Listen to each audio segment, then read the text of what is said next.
If you want to make sure that your beta clients turned into a paying customer, a paying client, this is the exact video you should be watching. The beta client delivery system. What this is the operating manual for delivering beta work that actually converts into clients. And beta clients aren't just practice, they're proof. And if you treat them like practice, they'll feel it. But if you treat them like proof, they'll pay you. And this document covers two types of beta delivery. Type 1, the single session beta work. And this is the one discovery call to one quick win delivery. And the usual timeline is around 1 to 7 days. And it's best for proving you can deliver value fast, or if you're more into like doing done for you work. And then there's type 2, the multi-session beta work. And this is one discovery call to 1 to 4 coaching session over 1 to 4 weeks. And it's usually around 2 to 4 weeks, and best for proving you can create real transformation and more for like fitness transformations, or you want like bigger and better proof. But both follow the same core phases: pre-delivery, before you send or do anything; delivery, the handoff or the sessions themselves; and post-delivery, what happens after. And we'll cover the single session first and then the multi-sessions. So what about the type 1 single session beta work? It starts, of course, with a pre-delivery. The goal of the pre-delivery is make sure what you're about to deliver is worth remembering. Most coaches overthink the discovery call and underthink the actual delivery. That's backward. The discovery call gets you the conversion. The delivery gets you the client when it comes to beta clients. But the discovery, if you're doing sales calls, then of course it matters more in short. But the delivery matters even more then, but hopefully you get my point. But the delivery itself is what gets you the client when it comes to beta clients. The delivery itself, when it comes to real clients, that's what gets you to keep the money from the client, or gets you referrals, better customer support. Like everything is just better if you have good delivery. So make sure if you're doing real clients, keep these things also in mind. This works as well for real client delivery or paying clients. So the principle 1, the promise match. Make sure to ask yourself, does this actually deliver the quick win I promised on the discovery call? Does it move them closer to the outcome they say they wanted? If no, don't send it yet. Make sure to refine it until you can ask and answer those questions with a yes.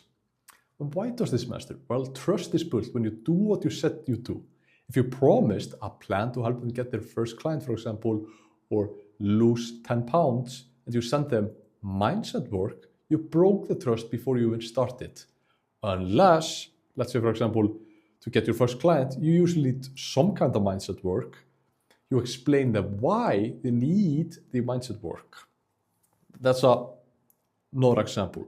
So you need to just make sure you match the promise. If you tell them, I'm going to give you a step-by-step plan, how to lose your first 5 pounds, how to get the best nutrition plan to lose weight without eating the foods you hate, or whatever, or the love, I meant. And you need to make sure the thing you're delivering is the nutrition plan that makes sure that they can eat the food they love, instead of just giving them a nutrition plan that's generic, made by ChatGPT, and has the foods that they hate, that they don't want to eat. That isn't matching the promise. So principle 2 is attention to detail. Ask yourself, would I be proud to show this to a paying client? Is it clean, clear, and easy to understand? Does it look like I fucking care? And the standard is, if it looks like something ChatGPT could make in 30 seconds, do it again, and do it again, and do it again, until you could answer these 3 questions with a yes.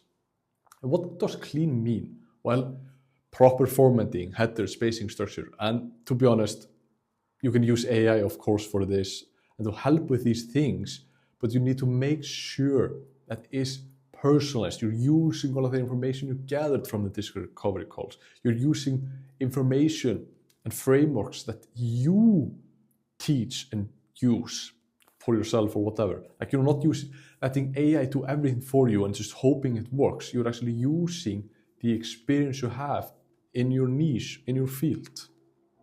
So here's an example, a bad one. Here's a workout plan. But a good one is, here's a 4-week plan based on exactly what you said about losing 10 pounds without giving up carbs. And of course, you would have more things included in this plan of theirs if you asked and had a good discovery call. Principle 3, less is more. Ask yourself, am I solving one small, could be a big thing to be honest, but it's usually a small thing or trying to solve everything. Like you want to solve one thing. That's the most important one. You're trying to solve one problem. You're not trying to give them a workout plan, a nutrition plan, like everything. You usually want to focus on one thing with this beta client work. Depends, of course, on the situation, but the principle said, like you can keep the principle in mind, less is more. Like don't try to do everything at once. Like let's say, for example, you have a 4-week plan with a beta client. You're going to work with him for 4 weeks. In week 1, you could work on their exercise routine. Then week 2, you could go into nutrition. Week 3, you could go into their lifestyle habits. Like that's definitely possible. You can structure it, but you do one thing at a time and keep it like you want to solve one problem at a time is the most important one. And usually one thing. The rule, one quick win, one clear action, one visible result. Like that's the rule you can try to keep in mind. You're not trying to do everything. And beta work is not a full transformation. It's a taste. If you try to give them everything, they'll do nothing because it's going to be too much, especially when they're usually having beta clients. They're either paying you a small fee or it's free or something. So you want to make sure it's not too much, because if they're not invested, if they're not committed enough, it's going to be so much harder. So that's also one thing to keep in mind, to set their expectations straight early from the start. In the first session, make sure the expectations are made about this, how we're going to work together, to make sure they're committed and actually want to make this work. So a bad example is a complete guide to building your coaching business. A good one, the exact message you can send today to get your first beta client. Then there's principle 4, the shock factor. Ask yourself, is there something in here that will make them think, wow, they really cared? What's one actual touch that makes this unexpectedly good? So try to keep these 2 questions answers in mind. What this looks like, a voice note, walking them through the plan, a personalized example based on their exact situation, a resource built just for them, something they didn't ask for but clearly needed. People don't talk about good, they talk about the unexpected. If you want word of mouth, if you want referrals, give them something worth talking about to their friends, to other people. And principle 5, the time test. Ask yourself, if I had more time, could I improve this? If yes, take the time and improve it. Then, can someone else review it, a friend, a peer, or coach? Would I trust this if I received it? And the litmus test, show it to someone not involved. If they say, this is solid, you're good. If they hesitate, fix it. Like you want to make sure that you're putting in enough time, making sure it's good enough, and then try to get some feedback on it. And then if they give you some good feedback, then refine it and maybe get more feedback. Just make sure it's good. You want to over-deliver. You want to make them think, wow, this guy is better, or girl is better than any single service I've ever gotten. Like this is the best coach I've ever gotten. And he's doing this for free, or he's doing this for, I don't know, $50 or whatever. Then principle 6, convenience. Ask yourself, is this easy to use? Does this demand as little of their time as possible? You can keep this rule in mind. Make it stupid simple to act on. Like a bad delivery format is a 12 to 58 or a 58 page PDF, like just a very big PDF telling them so many different things, so many different action steps. Like that's a bad beta client delivery. Like we want to make it as simple as possible for them to get that result. And a good delivery is maybe a one Google Doc or a Notion page, a step-by-step process, a clear outcome. Do this, get this result. And I would recommend to include maybe a Loom video, walking them through it, a voice note or something like that. Like the voice and face gives you more trust and credibility and also helps them get better results because they understand it even better with more nuance, just like me going through this exact thing. Then it's phase 2, the delivery. The goal, make the handoff moment feel like a win, not a transaction.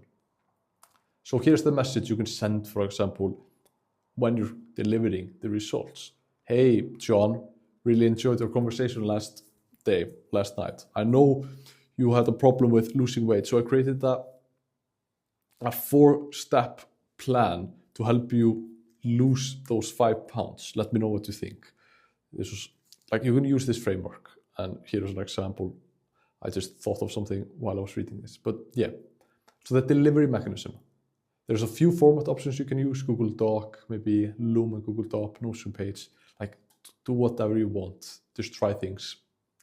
And what's to include clear outcome, step-by-step instructions, personalized context, what to do next. And don't include long backstory or theory without any actions. Like it's okay to give some theory, but usually try to have it as actionable as possible. Don't give them too many options. Try to give them just the best one. And upsell language, like not yet. Try to keep away like, yeah, do this and then I'm gonna sell you. Like just give them the actions, give them the thing they actually want to get the results. Don't try to overcomplicate things. Less is more, so remember that. And the post-delivery. The goal is to stay involved, don't ghost. This is where the most coaches lose. So the first principle is active versus passive. Ask yourself, where can I take the initiative without waiting for permission? Am I helping or am I waiting? So what does this look like? You following up without being asked, checking in on progress, offering clarity before they request it. And here's an example. Don't wait for them to say I'm stuck. Message them 3 days later. Hey, how's the plan going? Any questions? Or 1 day later, like just message them quickly to know they understand the situation, to make sure you're active instead of passive. Like you want to be proactive. And then the tough love. These are great questions to ask. What honest feedback would actually help them improve? What feedback do they have for me? Like nice coaches don't get paid. Effective coaches do. If they're not implementing, say it. If something isn't working, just fucking ask. Like, for example, I noticed you haven't started yet. What's blocking you? And you could also say, like, how was the plan? Too vague or too complex? I want to make sure that actually helps. Like, you're checking on them, and then you're checking for feedback for yourself. Then the accountability, of course. Am I keeping them promises I made? Am I holding them what they need to commit to? Like, if you said you check in, check in then. Check them in. Or check in. Oh my God. And if they said that implement, follow up. Accountability works both ways. If you don't hold yourself accountable, they won't either. Then the positive reinforcement. Ask yourself, what wins can I highlight? What behaviors can I reinforce? People repeat what they recognize. If they take action, call it out. If they make progress, celebrate it. Like you want to create this positive reinforcement loop. You want to make them want to keep working, want to keep going, so you get better results, more proof, and hopefully a paying fucking client. Then speed. Ask yourself, am I responding quickly or keeping momentum? Is my workload clean or efficient? Like slow responses kill momentum, fast responses build trust. You don't need to be available 24/7, but you need to respond within 24 hours. Like ideally the same day. You coaching them. Oh damn it, like you don't want to wait 5 weeks and then like, oh yeah, shit, I had this beta client I started work with like 5 weeks ago. Shit, I'm gonna send them a message. No, you want to send them the fucking message the same day to make sure you're quick, you're proactive. You're sending the message. You're trying to build this positive reinforcement loop to make them want to keep going and all of those things. Beta clients are deciding whether to pay you. So speed signals care, care signals value. And what does value do? It converts. So there's the final checklist for the SQL session. Does this match what I promised? Would I be proud to show it to a paying client? Is it solving one thing, not everything? Is there something unexpected in here? Could I improve this with more time? If yes, take it, improve it. Is it easy to use? Did I personalize it? If it's yes to all of it, send it, use it, do it. Then there's type 2, the multiple session beta work, 1 to 4 weeks. So if you're only doing the other one, you don't have to watch this one. So if you're doing more of like a done for you, but you should be doing this type. But you can take the principles for the other one. But what changes for this one? Well, when you're working with someone for over 1 to 4 sessions, you're not just delivering a quick win, you're coaching them through a transformation. This means one session is a discovery and initial plan. And then sessions 2 to 4, for example, is implementation, accountability, and iteration. The principles stay the same, the execution changes. So what about session 1? Well, that's the discovery, the kickoff. The goal is to understand the situation, give them a clear plan, and set the expectations. So what to cover in the discovery? Here's a quick, simple framework you can use. What's their current situation? What's blocking them? What they want instead? What they tried before? And this could be another call also. If you did already have done a discovery call, then you could just use that information, jump on the call, and just do these 2 parts. But let's say, for example, you haven't done any discovery call, they became a beta client without any calls before, then you can use this. So you're trying to figure out the current situation, the desired situation, what's blocking them, what they want, what they've tried before, all those things you need to make it more personalized and better. And so based on what they told you, here's what we're going to do, here's what we'll need to do between now and the next session, and here's what I help. Like, you can split this into 2 sessions if you need time to think about what they told you from the discovery, and then do this as the second session, or have it as one. That's optional from what your experience depends. Just, this is a framework. You can change it a bit, just so you know.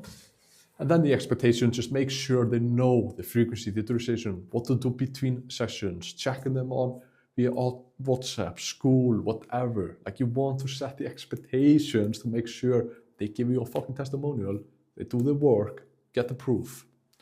Then the post-delivery. Within 24 hours, send them a session recap, like what they covered, what they committed to, action items, resources, next section conversation. And here's an example message you could send them. You can pause the video and record it. I'm not going to read over it, to be honest. This video is already pretty long. Then session 2 to 4, the implementation and iteration, the goal. Keep them moving, remove blockers, build momentum.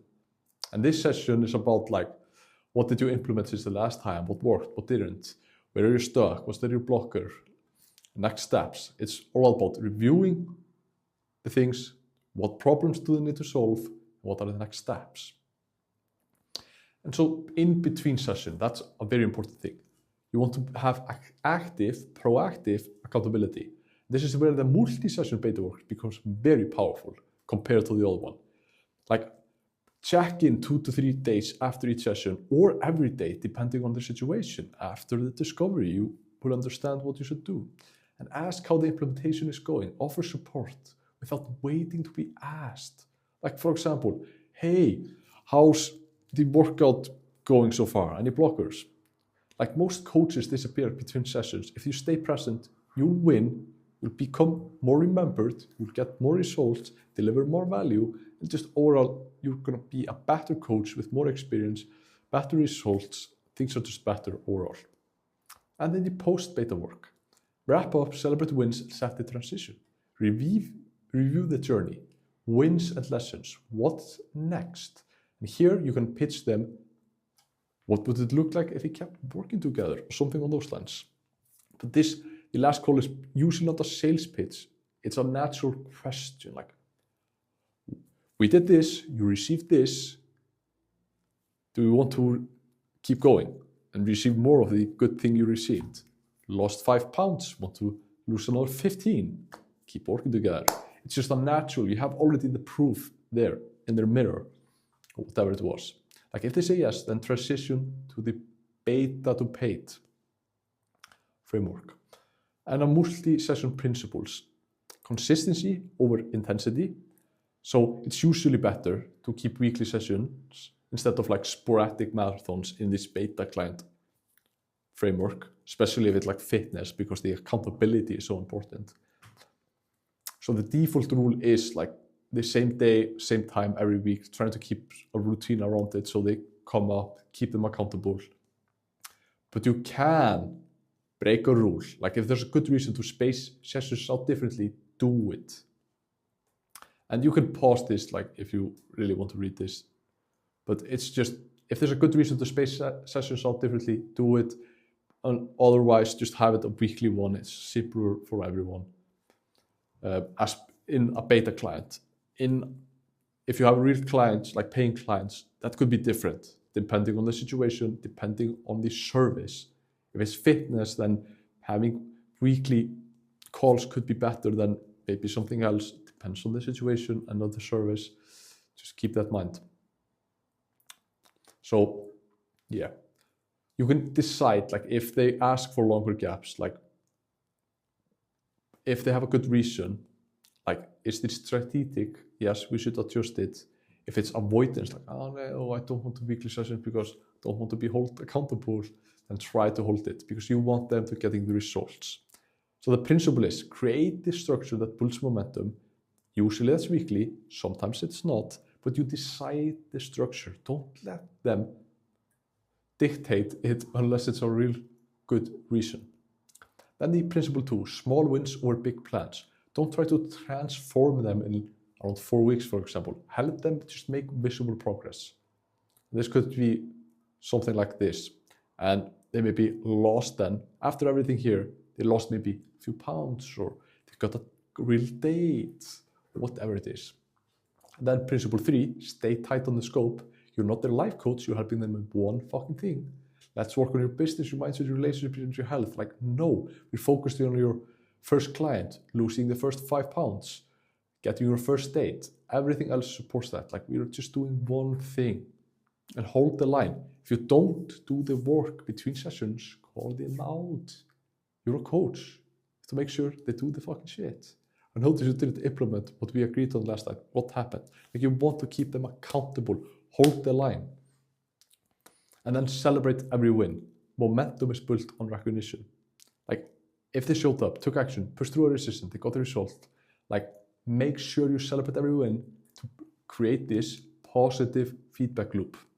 So here's the final checklist. Did I set the clear expectations for session 1? Am I checking in between sessions? Am I holding them accountable? Am I celebrating wins? Am I staying tight on the scope? Am I being honest when not implementing? Am I creating visible progress over the week or week? If yes to all, you're doing beta work right. So after this, everything, what happened next? You just delivered real value over time. Now you transition. So the next thing you do is bridge them from beta work to paid client. But for now, your job is just simple. Deliver something worth paying for.